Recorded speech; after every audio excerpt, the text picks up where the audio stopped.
Oi, gente, bem-vindas ao Nós Entre Psis, um lugar de conexão, segurança e vínculo entre psicólogas. E hoje teremos mais um episódio de nosso quadro Conectando Nós, com uma convidada muito especial, onde abordaremos com ela o nós dos atendimentos na infância e na adolescência. Nesse tema, falaremos sobre os prazeres e desafio da clínica com crianças e adolescentes e também a formação, dos psicólogos nessa área.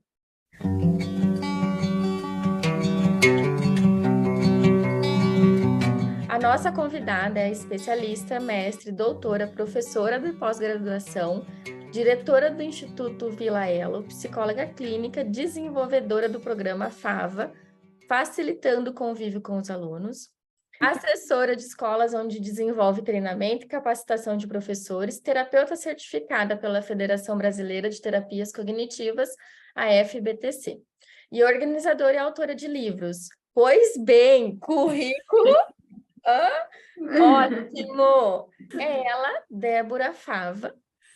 Seja bem-vinda e desde já nós agradecemos demais o seu tempo e disponibilidade para estar aqui conosco, batendo esse bate-papo.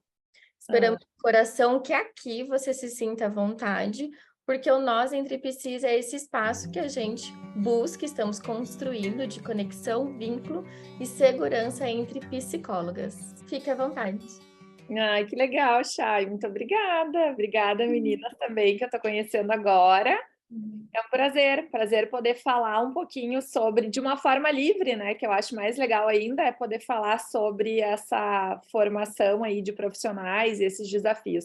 Então, na verdade, eu gostaria que vocês ficassem à vontade também para me fazer perguntas e a gente guiar, então, a minha fala a partir das perguntas de vocês, pode ser? Pode, lógico. Posso começar o bombardeio? Bombardeio.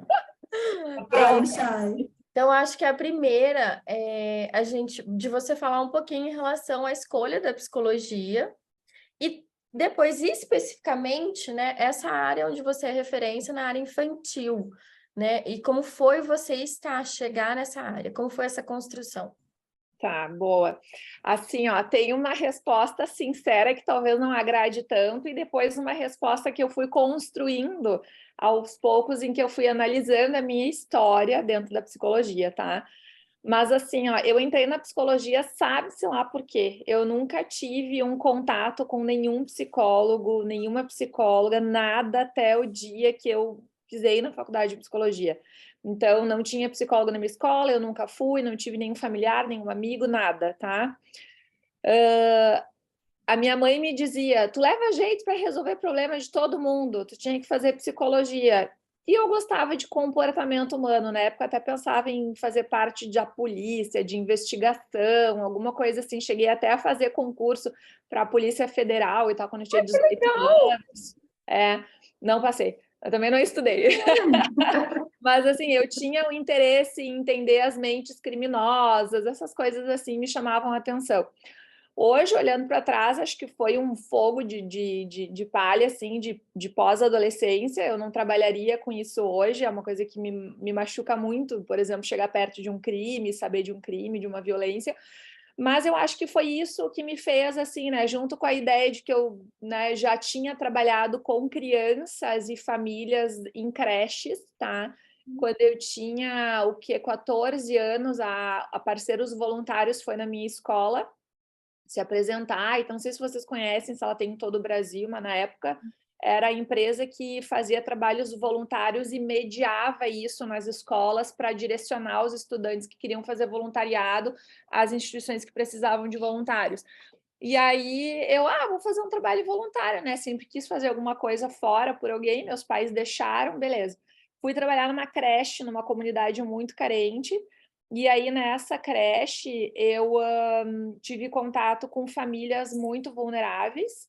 Uma das coisas que me marcou muito, assim, foi uma mãe, que ela devia ter uns 16 anos na época, ela era a mãe do terceiro filho que estava na escola, e aí eu entendi que o pai das crianças também era pai da mãe das crianças.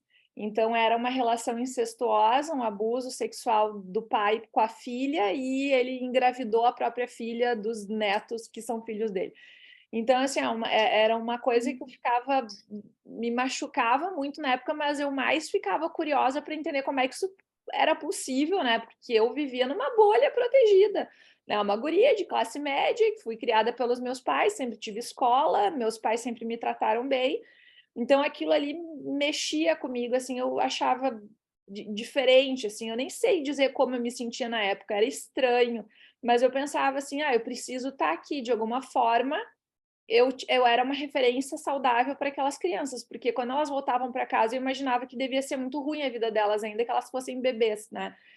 Então, eu tive essa experiência, assim, de cuidar de pessoas, e aí eu fiquei nessa instituição 2 anos, depois eu fiz um curso de recreacionista infantil para poder conseguir trabalhar em outras creches, e conseguir ter mais experiências e tal, tudo movido, assim, por esse interesse de cuidar, de ver o que estava acontecendo, era muito talvez até julgadora, assim, mas de olhar para o comportamento das pessoas que cuidavam das crianças e ver se estava certo ou não. Acho que achava que vestia talvez uma capa de super-herói, assim, que eu podia fazer alguma coisa, né? Então me movi muito por essa vontade. Aí veio essas ideias e tal, e pá, parei na psicologia. Tu confesso que tentei administração antes, deixei a administração como segunda opção, né? Se caso não desse, eu ia para administração. Mas fiz psicologia, achei horrível, horrível a psicologia no primeiro semestre e não sou de desistir das coisas. Por sorte, conheci um professor que tinha uma clínica em Porto Alegre e que oferecia cursos dentro da psicopatologia, que era o que eu queria lá inicialmente, entender a mente dos As criminosos. mentes. Aham. Aí eu vou fazer curso lá. Então, no segundo semestre, eu comecei a fazer o curso e foi que me salvou. Que eu fiz curso na área da psicopatologia e da TCC ao longo de toda a graduação, mas fora da graduação, porque a graduação não me seguraria ali na psicologia. E aí, parei na infância. Olha só, outra coisa do acaso também. Sabe onde é que eu fui fazer meu estágio de clínica? Na Polícia Civil. Fui fazer lá, era onde tinha terapia cognitiva, que era o que eu gostava, e eu pensei, mente dos criminosos e tal. A curiosidade das mentes criminosas ainda estava ali. Estava lá, né? Fui para a Polícia Civil. Nossa, gente, entrei em contato com realidades que eu não curti, e era exatamente o que eu achava que eu poderia curtir. E aí, eu não gostei do estágio e falei com este meu professor dessa clínica, falei, olha, eu estou fazendo um estágio ruim e queria saber se eu podia fazer um estágio voluntário aí. Pode. Então, além desse estágio, comecei a fazer um outro estágio. E nesse meio tempo, eu já era aluna da clínica e tal, então já tinha outras aproximações de pesquisa com essa clínica, enfim. Conheci meu marido nessa clínica também. E aí eu comecei a trabalhar mais no voluntário do estágio de clínica dessa clínica, que acontecia numa escola. E aí lá eu fui ter contato de novo com as crianças, com as famílias vulneráveis e tudo aquilo. E aí, ali, eu acabei me encontrando, assim, eu vi que eu fazia bem aquilo que eu já tinha carga histórica de fazer lá com 14 anos, né? Comecei a trabalhar com as famílias, as crianças, os adolescentes, os pais, e aí olhei para as professoras e já emendei outro ano de estágio lá, trabalhando com formação dos professores também, num estágio de escolar. Então, acabei entrando no nicho nessa forma aí, né? Agora, o porquê que eu quis fazer psicologia lá no início, eu acho que foi por causa das mentes criminosas mesmo, não teve outra explicação. Nossa, e que incrível, né? Você fala assim, eu não sei por que que eu entrei, eu não sei por que que eu estava ali. E uma coisa, né? A faculdade não ia me segurar. Não ia me segurar no curso. E o quanto tem dentro aí da sua história, o quanto você buscou fora. Sim. E é incrível que isso a gente tem até hoje, né, Débora? A Sim. faculdade, ela não A vai faculdade fornecer não te muita prepara. coisa. Exatamente. E aí eu acho que esse é o perfil, assim, né? Como é que você consegue lidar com o deste que é a faculdade, né? Saindo da zona de conforto, porque se tu for da tua casa para a faculdade, da faculdade para casa, eu acho que tu vai ou te desmotivar ou fazer um feijão com arroz muito sem sal. Então, vai ter que ir por fora, né? É se superar. Talvez isso seja uma realidade de todas as faculdades, eu não sei, né? De todos os cursos de graduação. Mas na nossa área, sem dúvida. E pensando até na área infantil, né, gente?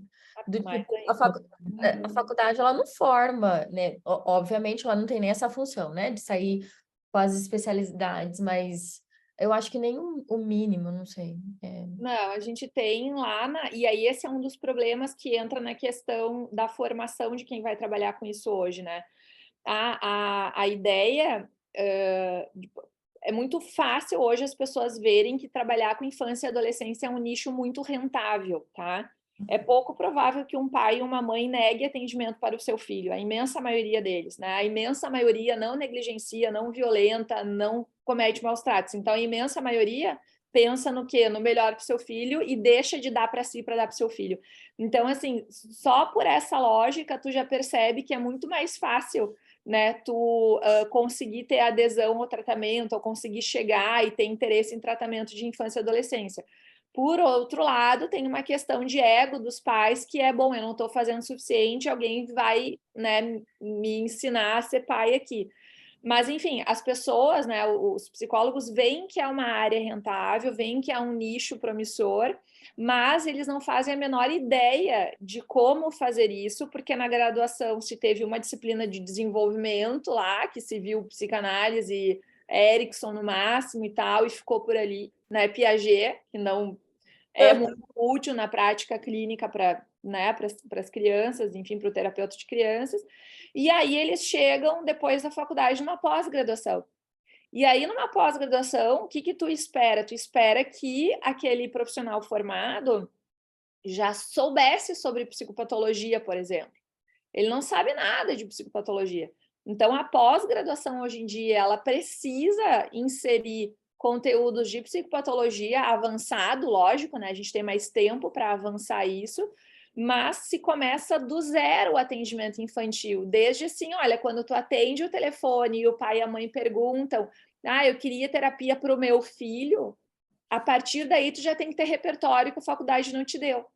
Né, que é saber, né, quem é a pessoa, se ela é responsável, que idade tem esse filho, se o filho sabe que tu tá ligando para procurar tratamento, se ele concorda com isso, se é uma demanda que os pais veem e o filho não concorda, se tem mais de um responsável por essa criança, se eles são casados, se eles não são casados, se eles são separados, quem tem a guarda, o documento precisa vir na primeira consulta. Então, assim, tudo isso não se aprende na faculdade.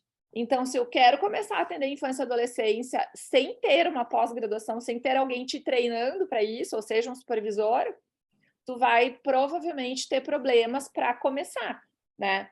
Tu vai lidar com esses problemas, ok? A gente aprende com as coisas sozinho também, né? Não estou querendo dizer só tem que fazer uma pós-graduação, mas que bom que se tem vários cursos no Brasil de pós-graduação para TCC na infância e adolescência que vão, né, olhar para essa necessidade e fazer o beabá que precisa ser feito, faz toda a diferença.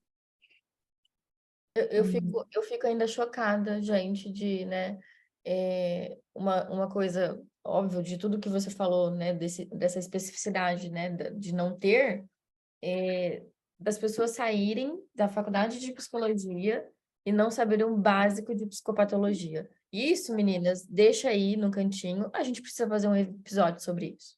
Né? A gente precisa vir falar sobre isso aqui, porque eu acho isso, assim, um absurdo. Não tá aqui, não é esse o tema de hoje, mas, né, eu acho que a gente precisa falar sobre isso. E, realmente, não sai.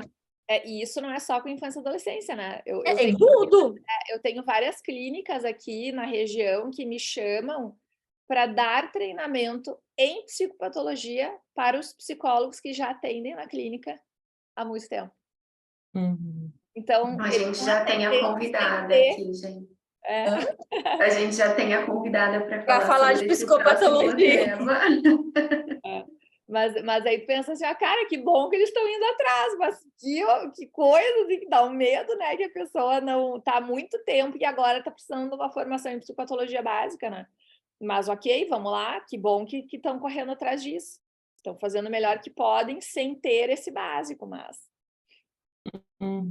E, Débora, o quanto é complexo, né, entrar no atendimento infantil para um mundo, assim, muito diferente, que a gente está falando da formação da básica, né, para você se tornar um psicólogo ali, que a gente já não sai com nada nem para atender um adulto, quem dirá com uma criança que tem toda uma complexidade ali, que não vai envolver só gostar de crianças ou não, né, que muito... Eu mesma saí da faculdade e falei, a gente ama criança, vou super me dar bem atendendo criança, e uma super frustração no final dessa história. Esse é um mito, né, de que o psicólogo infantil precisa gostar de criança. A gente precisa gostar de ser humano, né? Mas agora, assim, gostar de criança depende. Tipo, eu adoro bebê. Tu põe um bebezinho na minha frente, aí tu põe uma criança de 4, 5 anos, vou ser querida com ela, vou brincar e tal. Mas assim, aquelas tu tá com muito prazer em brincar com a criança? Não, eu queria estar sentada aqui tomando meu chimarrão, conversando com meus amigos. Né? Eu não sou aquela brincalhona que vai estar sempre com as crianças, sempre tem aquele mais palhaço, mais brincalhão lá. No meu grupo de amigos tem um, é o Marcelo tá sempre brincando. A gente, Marcelo, vai que as crianças estão pedindo atenção, vai lá tu, né? Não é eu, e eu sou a terapeuta infantil.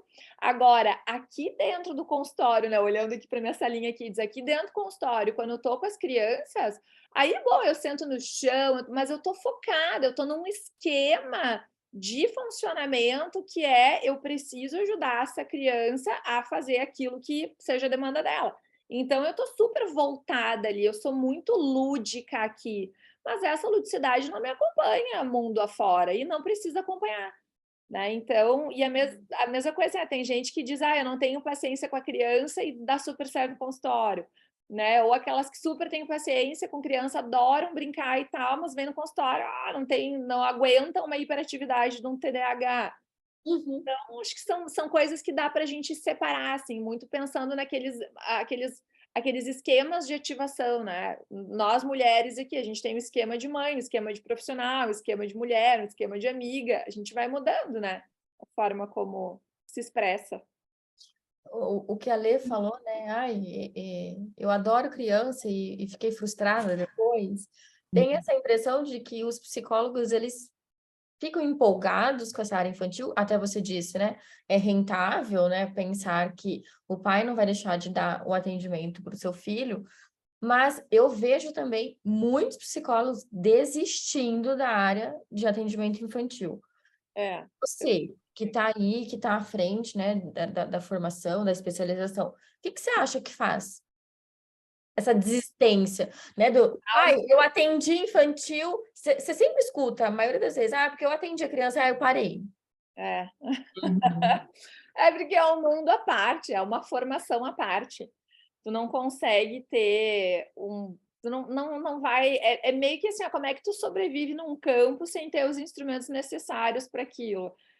Qualquer coisa que tu vai fazer, tu vai precisar de instrumentos específicos, assim, uma área, assim, a psicoterapia geral, tu, né, sai da graduação, tu vai fazendo uns cursos ali e tal, tu faz o feijão com arroz e tu ajuda bastante gente, assim. Mas trabalhar com infância e adolescência e tu acha que tu vai pegar um consultório, vai arrumar ele com prateleirinhas, livrinhos, brinquedos, e aí tu vai brincar ali, que felicidade. Eu vejo às vezes pessoas dizendo, que feliz eu sou, né? Amo brincar, estou trabalhando com brincar. Não me representa isso, sabe? E aí eu acho que é mais frustrante, né? Óbvio que tem, por exemplo, quando as crianças preferem fazer trabalhos manuais, colagem, coisas assim, eu adoro fazer isso, entendeu? Eu acho o máximo, assim, ficar colando coisinha, recortando, agora gruda aqui, gruda ali e tal, eu curto esse tipo de coisa. Então, é claro que eu me divirto fazendo isso também, mas o tempo de diversão do meu trabalho é muito pequeno comparado ao tempo de foco e atenção que eu tenho que ter às dificuldades que é trabalhar com os pais. Porque trabalho infanto-juvenil é 5% criança, 95% familiares. É aí que está o problema. Desiste porque eu ensino a criança, mas os pais não fazem a parte dele. É fácil falar, tu faz a tua? Quantas vezes tu chamou o pai e a mãe no consultório? Quantas vezes tu chamou o pai, a mãe, a babá e a avó no consultório? Aí, óbvio que eles vão fazer a parte deles se tu não fez a tua, sabe?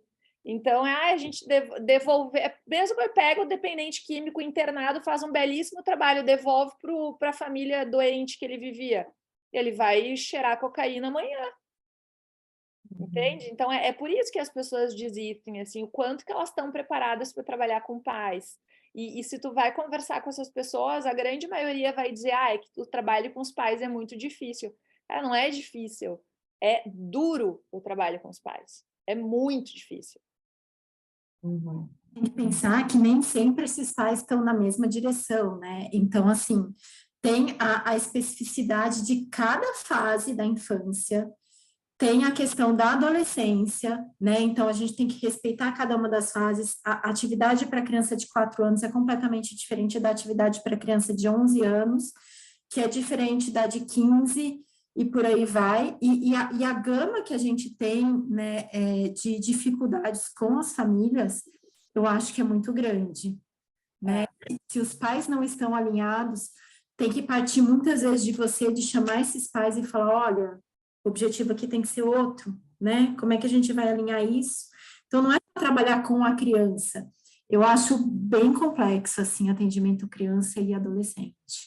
Quer ver? Eu acabei de fazer um atendimento agora, tá? Com uma família que veio comigo, o pai e a mãe vieram comigo em dezembro de 2021 para falar. A gente está agora gravando isso em maio de 2000. Não, que mês a gente está? Maio, né? Maio de 2023.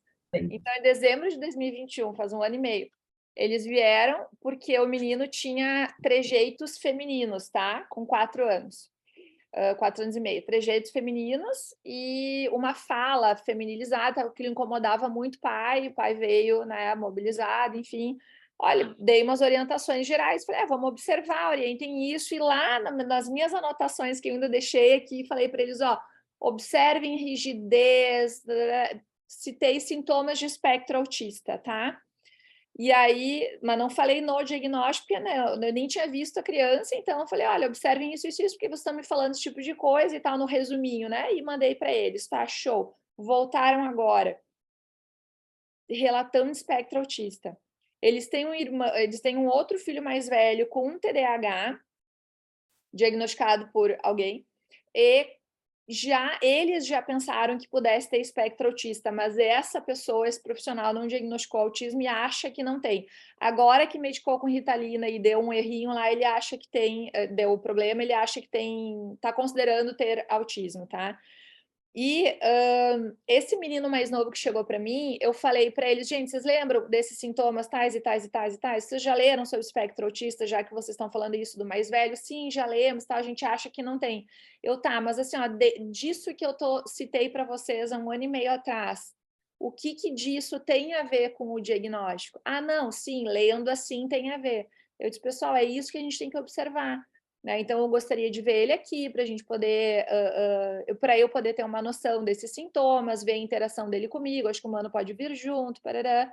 Ah, não, mas eu acho que ele não tem, acho que não é por aí. Ele não tem espectro autista, ele não é autista. Entende? Então, assim, eu já vi ali uma dureza enorme nos pais. Os pais não querem ter esses filhos autistas. Só que o pai, na minha frente, parece ter espectro autista. Então, assim, são coisas que a gente vai ter que ir comendo pelas beiradas para não machucar eles, porque eles não estão preparados para receber isso, né? E aí, durante o atendimento, eu falei, eu estou sendo muito transparente com vocês, eu quero ver ele, porque eu vou estar avaliando isso, e vocês podem ser transparentes comigo em como vocês estão se sentindo ouvindo isso, porque não deve ser fácil, vocês não esperavam isso, né? E aí eles conseguiram falar, não, a gente não esperava, aliás, nunca ninguém falou sobre isso com a gente, e pelo contrário, né, os neurologistas disseram que não achavam que tinha. Aí eu falei, bom, gente, então vamos considerar isso também, o que os colegas falaram, né? Vamos levar tudo isso em consideração, mas agora o cenário mudou, as demandas acadêmicas aumentaram, as demandas sociais aumentaram, as crianças estão fora de casa, elas estão fora da pandemia, elas passaram 2 anos sem socialização, agora elas estão tendo. Então, nós temos um cenário diferente, isso precisa ser levado em consideração, né? E aí a gente ajuda os pais a entender que eu tenho uma hipótese diagnóstica que eu vou trabalhar para refutar ou confirmar quando é algo assim mais velado, ou quando tem uma pandemia no meio que atrapalha um monte as questões de desenvolvimento de várias crianças. Então, assim, claro que eu tenho que tomar cuidado, porque eu tenho que considerar isso, mas eu tenho que deixar claro com os pais o que eu estou fazendo. Eu nem me sinto à vontade de ficar avaliando uma criança e não dizer para eles o que eu estou pensando, sabe? Se eu digo assim, olha, eu quero ver a criança, porque várias vezes eu não vejo a criança e eu atendo só baseado nos pais. Se eu quero ver a criança, é porque eu quero ver alguma coisa de neurodesenvolvimento. Eles têm que saber disso. Olha a Às vezes você vai num complexidade. dermatologista e ele vai te pedir um exame. Tá, mas por quê? Uhum. Sim, olha a complexidade disso, né? Assim, então você trouxe um caso, né, assim, um exemplo de que aconteceu antes da nossa gravação e olha toda essa complexidade de atender uma família, né? Assim, você está atendendo os pais, depois vai ter que avaliar a criança e tem toda essa interação ali, a questão do diagnóstico também, né? Que acho que traz muito essa complexidade, esse cuidado também ali do comunicar para a família, né? E dessa aceitação também. Assim, Débora, o que que você... A gente está falando até da formação, o que que você vê, né, que a gente tem ali realmente das dificuldades da formação, né, do psicólogo infantil, de quem vai ali trabalhar, o que que você vê que são dificuldades dessa formação e também dos terapeutas ali que estão, que querem, que desejam, né, atuar na área, que estão aqui escutando a gente, que podem ser ajudados de alguma forma com a tua visão. Acho que o principal problema é não ter a formação, né? Mas aí depois, tendo a formação, problemas na formação é negligenciar o ambiente familiar. Porque a maioria das vezes é só vocês olharem assim, quantos recursos a gente tem sendo desenvolvidos nos últimos 5, 10 anos para trabalhar com crianças e adolescentes. É um boom de jogo, baralho, bichinho de pelúcia, coisinha que gira, que muda, que abre cartinha e tal. Então, assim, é tudo muito legal. Agora, tu sabe trabalhar sem isso? Se tu souber trabalhar sem isso, tu usa isso numa boa. Agora, se tu não sabe trabalhar sem isso, esse recurso não é suficiente. Porque quem deve ser o suficiente no atendimento com a criança é o terapeuta, é o adulto que está ali. Quando eu trabalhei lá naquele estágio que eu falei para vocês que o da Polícia Civil estava ruim, e aí eu fui para o outro, naquele estágio lá era uma escola bem vulnerável. A gente tinha tesoura, caixa de papelão dos mantimentos que chegavam lá por doação, tinha fita durex que o pessoal da secretaria me emprestava, e eu tinha 2 joguinhos, garçom, equilibrista e pula pirata, que meu irmão até hoje me condena porque eu perdi a ida lá. E aí eram os 2 joguinhos que eu tinha, lápis de cor. Cara, fazia chover isso. 2 anos a gente fazia chover para cima com esses materiais, entendeu? Se vira, sabe? É a criatividade que vai fazer a criança segurar em ti, aderir ao tratamento. Não é o brinquedo perde a graça logo. Ai, tá, já vi, já esgotei esse brinquedo, o que mais que tem? É isso que as crianças fazem quando elas têm oferta de brinquedo. Agora, quando elas têm oferta de uma pessoa que brinca ou de uma pessoa que interage de uma forma legal, isso segura a criança ali. Então, eu costumo dizer, né, que o meu principal recurso é lápis, né? Então, vocês estão vendo aqui um monte de lápis colorido, vocês estão vendo ali em cima, ó, um monte de lápis colorido lá, mas lá no meu outro lado tem um monte de lápis. Então, assim, as crianças adoram esses lápis e a gente fica escrevendo o que a gente está falando e a gente vai colorindo, vai riscando, vai fazendo o caminhozinho e tal.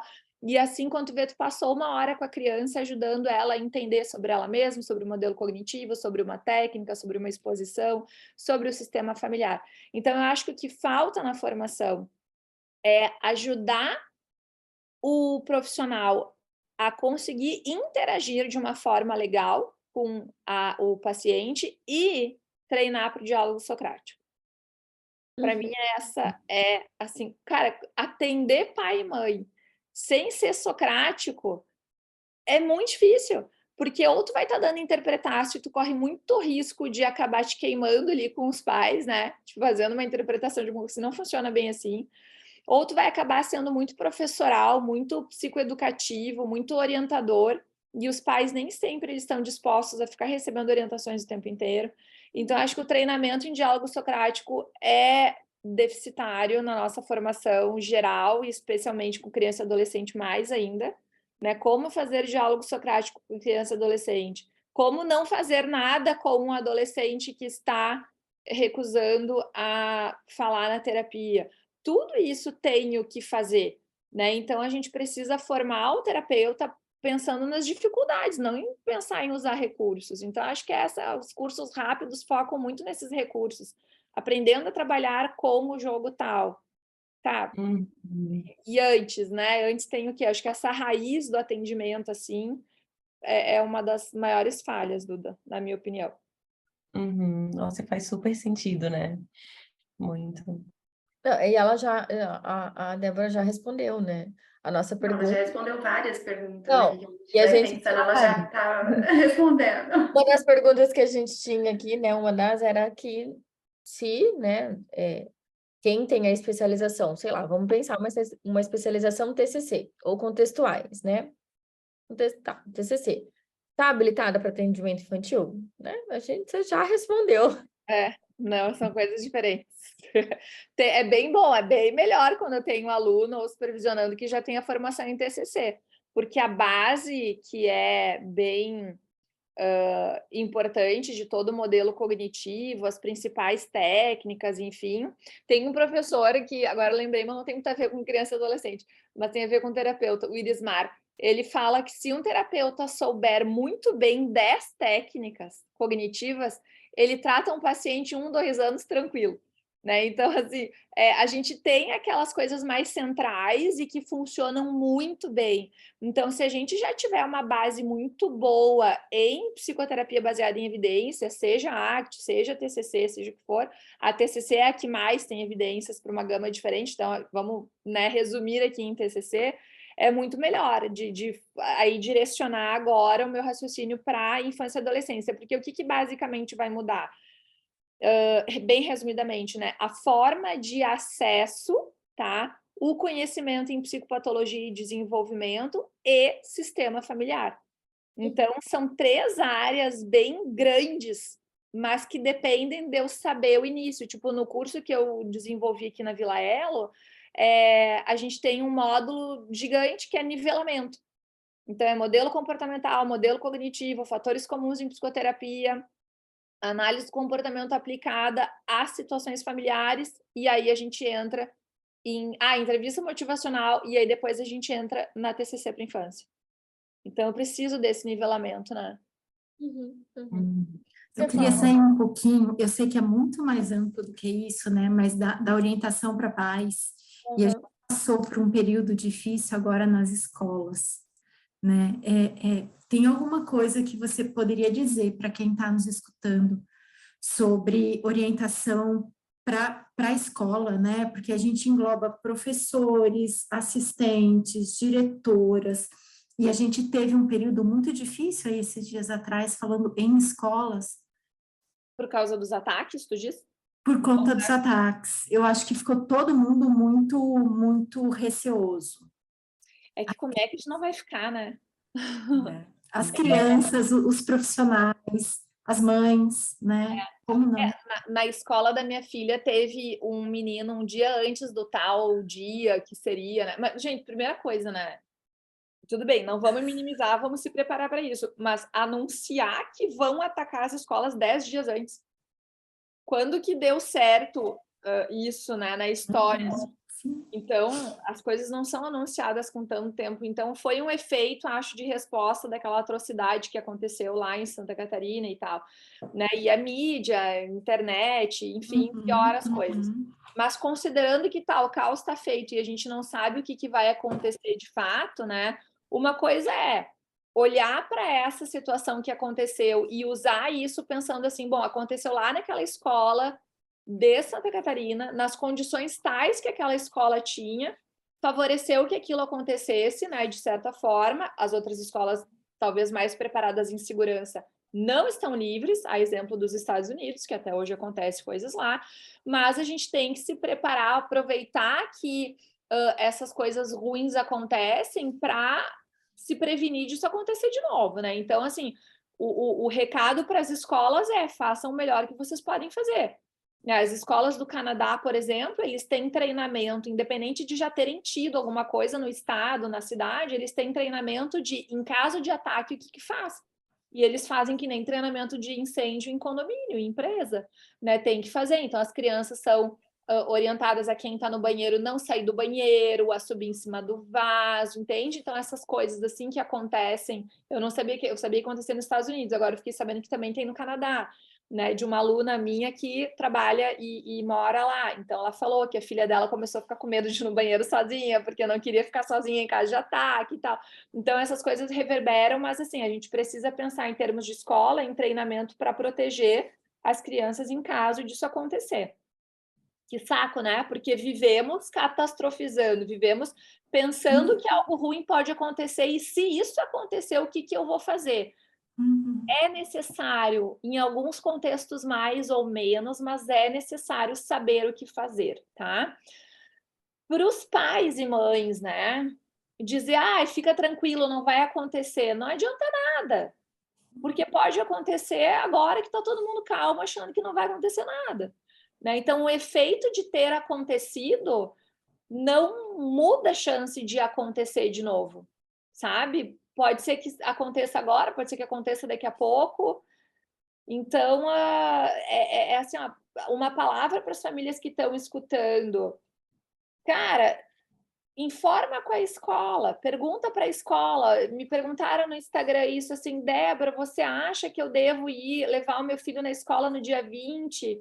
E aí eu falei, olha só, pergunta para a tua escola o que ela acha, vê se ela está preparada, vê se ela se sente segura de receber o teu filho. Se ela se sente segura de receber o teu filho, eu recomendo que você siga as orientações da escola. Entende? Porque é uma coisa muito individual isso.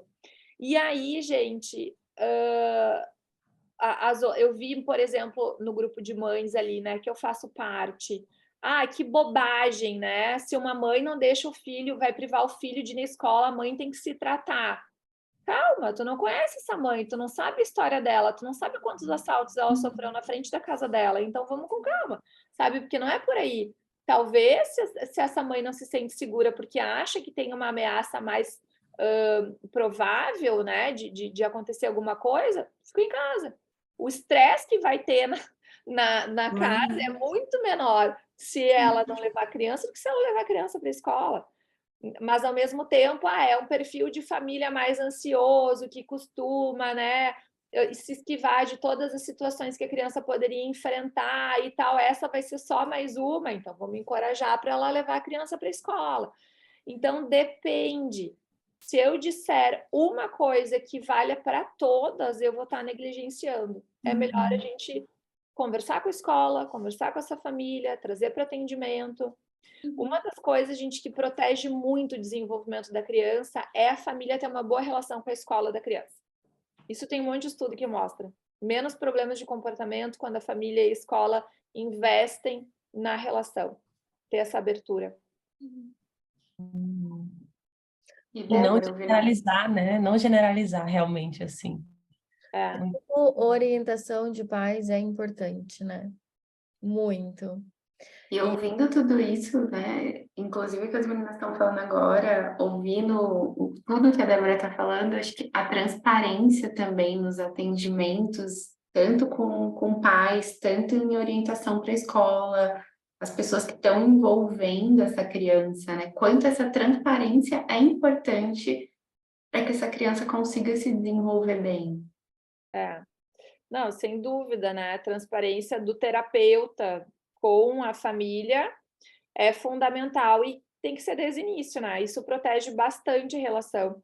Quando a gente olha para desfechos em psicoterapia de crianças e adolescentes, a relação terapêutica, ela parece, na maioria dos estudos, ter a mesma importância do que na terapia dos adultos, né? Então, quanto melhor a relação terapêutica, melhor os resultados da terapia. Por quê? Porque o paciente adere mais, o paciente faz mais as tarefas, enfim. E tem a questão toda motivacional que também está envolvida nisso e tal. Agora, com criança e adolescente, isso se repete em vários estudos, mas quando se compara a relação terapêutica de pais com o terapeuta e compara com a relação terapêutica do terapeuta com a criança, os desfechos melhores estão mais associados à relação terapêutica dos pais e do terapeuta. Então, o que nos mostra isso? Que se eu tenho uma criança desafiadora, que não quer vir para a sessão, ou que se recusa a vir por ansiedade, por algum sintoma internalizante, um adolescente mais disruptivo, e eu trabalho seguramente, de forma transparente, seguro com os pais, eu posso ter os mesmos resultados se eu tivesse aquela criança bem na terapia com o seu terapeuta. Então, por isso que já tem alguns anos, aí talvez uns 5 anos para cá ficou mais, uns 4 anos para cá tenha ficado mais evidente na literatura científica internacional, que é o tratamento baseado nos pais, que é eu não entregar o tratamento para a criança, mas eu ensinar os pais a fazerem o tratamento em casa. Isso tem dado resultados tão bons quanto o da TCC com crianças que aderem à terapia. Legal. É a minha preferência. Pensando, então, nesse terapeuta, quais aspectos você acha que esse terapeuta, então, vamos lá, buscam aí a formação, a especialização, né, para ser terapeutas infantis? Quais aspectos esse profissional ele precisa olhar para saber se atendimento infantil é para mim? É para ele, né? É para esse Ai, que terapeuta. pergunta difícil. Ai, Não sei. Calma aí, deixa eu pensar. Que é uma coisa assim, ó, ele vai ter que, eu acho, Chay, que primeiro ele tem que experimentar, primeiro ele tem que estudar isso para saber. Aí, por exemplo, assim, tem coisas que são comuns a ser um psicoterapeuta, né? Tipo, todos os fatores comuns de psicoterapia, tu investir em habilidades sociais, né? Pessoalmente falando, em empatia, acho que todas essas coisas são habilidades comuns. Mas eu acho, talvez, Chay, que seja o olhar. Ai, eu não sei, mas é que eu acho que meio que se repete em tudo. Sabe o que eu ia falar? Eu ia falar assim, ó, o olhar mais individualizado, mas considerando esse individualizado em rede. Porque a gente não consegue trabalhar na infância se eu não considerar o impacto que tudo está tendo naquela criança. E o tudo envolve até a avó que já morreu.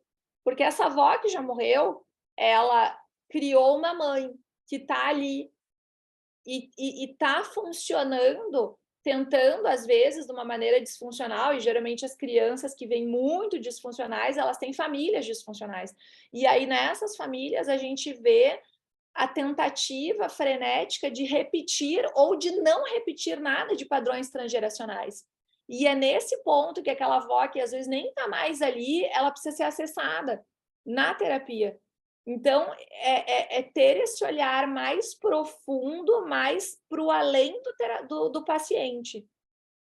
E outra, eu não gosto de atender adulto, então tu não consegue atender criança. Porque para tu atender criança e adolescente, tu tem que ser muito bom terapeuta de adulto. Porque tu vai ter que atender os pais. Mas não é orientação de pais? Orientação de pais bem feita é atendimento individual aos pais.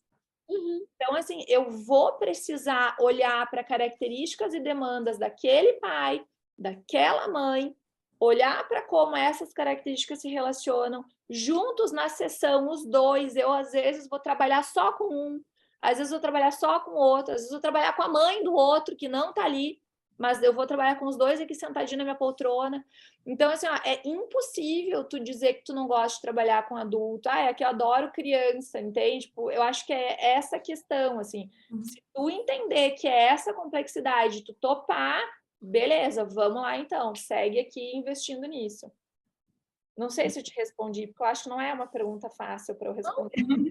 super respondeu, né? E fez todo sentido, né? E muitas pessoas até, acho que quando estão meio perdidas e não sabem ainda, falam, porque eu não gosto de atender adulto. E a hora que você falou isso, né? Acho que foi a carinha de todo mundo assim, porque como que você não vai atender? Óbvio que precisa ser dito, né? Óbvio que precisa ser dito. Como que você não vai acessar esses pais, né? São os pais, são os avós, pode ser babá. Como que você vai orientar a babá, né? que está ali do seu paciente, que precisa ser inserida. É você ir para a escola, é você conectar com a escola. Por isso que eu acho a formação em TCC na infância e adolescência, quando tu tem um terapeuta que atua nesse ramo, ele costuma ser mais completo, porque ele também tem que saber toda a outra parte, tipo assim, problemas sexuais, né? Não tô falando transtornos parafílicos ou assim, tô falando problemas sexuais. Tu tem que saber o que fazer com isso, porque isso envolve total a parentalidade. Pega um casal que quer transar e não transa e vai olhar como é que tá a parentalidade deles. Isso é o efeito spillover. A conjugalidade, ela respinga, reverbera, transborda na coparentalidade. Teve uma traição, tu vai ter que saber abordar a traição no teu consultório. Segredos familiares, tu vai ter que saber abordar segredos familiares. Né? Eu tenho outra mulher, eu tenho outro marido, outro ficante, amante e tal. Então, essas coisas, tudo o terapeuta infantil vai ter que estar capacitado para trabalhar, sabe? Coisas que eu posso dizer assim, olha, eu não investi nisso porque realmente no meu nicho não aparece, transtornos psicóticos e esquizofrenia. Não é uma coisa que aparece para mim no trabalho de orientação para o pai. A esquizofrenia não é uma coisa super prevalente, né? Então, quando aparece, é um tratamento à parte, essa pessoa vai ter que fazer um tratamento à parte, não é orientação para pais ou um terapeuta que trabalha com a parentalidade que vai ajudar. E dependência química. Quando a dependência química interfere na parentalidade do sistema familiar, eu não sei tratar dependência química, porque eu sei o que tem que fazer, mas eu não sei tratar e não tenho especialização, expertise nisso. Aí eu tenho que mandar para alguém fazer. Mas são coisas que vão além, sabe? Eu brinco que são quase especialidades diferentes, né? Há tantos transtornos psicóticos, né? Tratar transtornos psicóticos, exceto bipolar, que é mais da nosso espectro mais geral, assim, e a dependência química, assim como abuso e violência também, né? São áreas mais específicas que vão necessitar de um atendimento por outro profissional. E aí tem um outro tema que é interessante, mas isso aí não é para a live de hoje, para a live não, para o podcast de hoje, que é diferenciar problemas estruturais de problemas, né? Então, se eu tenho um problema estrutural no casal, é melhor que eu encaminhe esse casal que está fazendo orientação para pais comigo para uma terapeuta de casal e famílias, especializada nisso, tá? Porque é outro nível de profundidade nas intervenções. Se eu vejo que são problemas de casal, conflitos de casal, a TCC, que é organizada junto com a orientação para pais, ela dá conta se tu tiver expertise para isso. E eu acho que tem que ter, porque senão tu vai ficar encaminhando o pai e a mãe. Ah, tá com depressão, tem que encaminhar. Cara, trata, tu é terapeuta, trata. A mãe tá ali na tua frente. Pega o pai que tá ali junto e ajuda a fazer o tratamento, sabe? É muito mais eficaz quando a gente tem um familiar participando. Então, não perde a oportunidade encaminhando para o colega se tu tem expertise para tratar. E aí é a questão. Eu acho que tu tem que ter expertise para tratar. Porque senão tu vai perder essas oportunidades, sabe?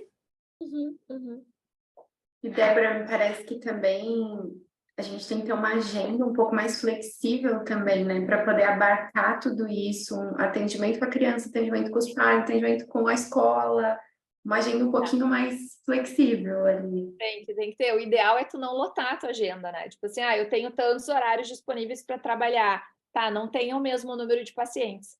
Porque uma semana tu tá vendo a criança, aí na segunda eu vejo a criança, na terça eu tô em contato com a escola, ainda que vai ser eventual. Mas aí na outra quinta eu tenho que falar com os pais. Então, assim, tu tem 15 pacientes, mas talvez tu tenha 20 atendimentos por semana. Então não dá para lotar. Até para a gente poder viver, né? Não, e é um mundo complexo demais, gente. A gente tem que ser muito completa para atender a infância e a adolescência, que acho que a adolescência também tem um outro mundinho, né? Não só a infância em si. Que delícia ouvir tudo isso. Que bom. Muito rico, Débora. Eu gostei muito. Débora, no final a gente vem fazendo uma perguntinha bem específica ali, nossa, aqui do nós, para os convidados que vêm topando entrar nesse nó com a gente, né? Que é você falar uma frase, uma mensagem que vem ali do seu coração para as pessoas que estão ouvindo aqui a gente. Isso pode englobar qualquer assunto, pode ser o tema que a gente está conversando ou alguma coisa que você queira dizer mesmo. Uma Os frase, outros eu sou profissionais. péssima nisso. Ou o que você quiser, uma Do mensagem jeito que você que quiser. deixar Que o espaço é livre. para quem está escutando aqui a gente. Bom, acho que são duas coisas, né? Mas que estão em uma, assim, pensando para pessoas que vão. Primeiro para pais, tá? Já que a gente tem os dois públicos aqui, vou roubar, então vou fazer duas, tá? Para pais não se obriga a acertar e procura ajuda. É muito mais fácil a vida com um profissional. E se tu procurar um bom profissional, ele vai saber te dar ajuda na dose certa. Ele não vai ficar fazendo terapia contigo porque tem que fazer. Não é. Vai fazer, você precisa fazer. Então, confia na ajuda. Busca um profissional realmente capacitado, pega indicação e confia na ajuda. Para profissionais e terapeutas, enfim, que estão se formando, gente, tem que estudar a vida inteira, tá? Dá para fazer pausas, mas assim, tem que estudar e adota uma postura de aprendiz. Porque se tu subir no pedestal com uma família, tu perde a família. Então, assim, tu não sabe tudo, aliás, tu sabe pouco daquela família. Então, tu tem que aprender com aquela família, com o funcionamento daquela família. E às vezes tu te assusta com uma coisa, mas não é algo que precisa ser mudado ali. Quando a gente trabalha com famílias, a nossa família entra em ação. A minha carga do meu pai, da minha mãe, dos meus avós, da relação dos meus pais e do meu irmão, tudo entra em ação. Do meu marido, da minha filha. É muito mais ativador ter 3 pessoas no consultório, 4 pessoas na sessão na tua frente do que ter uma só. Então, pensa que tu vai estar sendo ativado o tempo inteiro e todas as tuas intervenções vão passar por ali. Tu precisa saber dividir isso e manter essa postura de aprendiz. Tipo, tu não sabe tudo daquela família, tu não sabe tudo daquela terapia, então calma, né? Vai estudar, busca supervisão, vai com calma. Às vezes não falar nada é muito terapêutico se tu não sabe o que dizer. Então, calma. Eu acho que eu vou por aí. Maravilha. Ficou todo mundo em silêncio, né? Só ouvindo. Delícia, tudo, né? Não só para atendimentos com famílias, mas enfim, eu acho que é bem verdadeiro isso aqui. Adorei, eu adorei. Simplesmente uma... Maravilha. Foi ótimo, ótimo. Mira, Muito obrigada, Débora, por essa aula, quase, porque ficamos aqui quietinha hoje, só ouvindo ela falar sobre esse mundo. Eu falei que ia ser bom. Ela vai voltar, a gente vai fazer novos convites para ela. Que legal, vai ser um prazer. Lembra psicopatologia? Tá anotado. A nossa revolta de que, né, precisamos sair sabendo disso. Próximos. Boa, vamos combinar. Então tá, meninas, eu que agradeço, parabéns pelo trabalho de vocês também. E obrigada, até a próxima. Obrigada. Foi ótimo. Deixa o seu arroba aqui, fala o seu arroba para quem está aqui ouvindo. Tá. E assistindo a gente, quiser, né, te seguir lá. Eu vou abusar, então eu tenho 2 arrobas, tá? Eu tenho o arroba psideborafava, arroba psideborafava, e eu tenho o arroba Instituto Vilaelo, que é onde eu tenho os meus cursos para formação de novos terapeutas e de terapeutas em aperfeiçoamento contínuo. Bom, já Grupo quem de gostou supervisão já que também está tendo, né? Quem é profissional está começando. Agora, grupo de Beto, supervisão. começa semana que vem já. Eu sou suspeita em falar. Eu tô, acho que no segundo curso. Tô terminando ali a especialização, sou suspeita. E já, tipo, qual vai ser o próximo, né? Vai fazer o quê? A gente faz isso. Então, que legal. é muito bom. Quem estiver aqui ouvindo, assistindo, eu super indico. Já indico para várias pessoas. E acho que é incrível essa formação e é bem completa, tá? Legal, obrigada. É chai.mb. @fer_pegrossi. @leticiaepisódio.psi. E o meu é @psido da Gouveia. E a gente vai estar no nosso. Entre Psi também. Tem o Nós Entre Psis, né? É só seguir. Tem o canal do YouTube, né? E a gente lá no podcast. Débora, obrigada de Débora. novo. E obrigada para vocês que estão aqui ouvindo, gente. Um beijo Adorei. para todo mundo. Obrigada. Obrigada. Beijo, gente.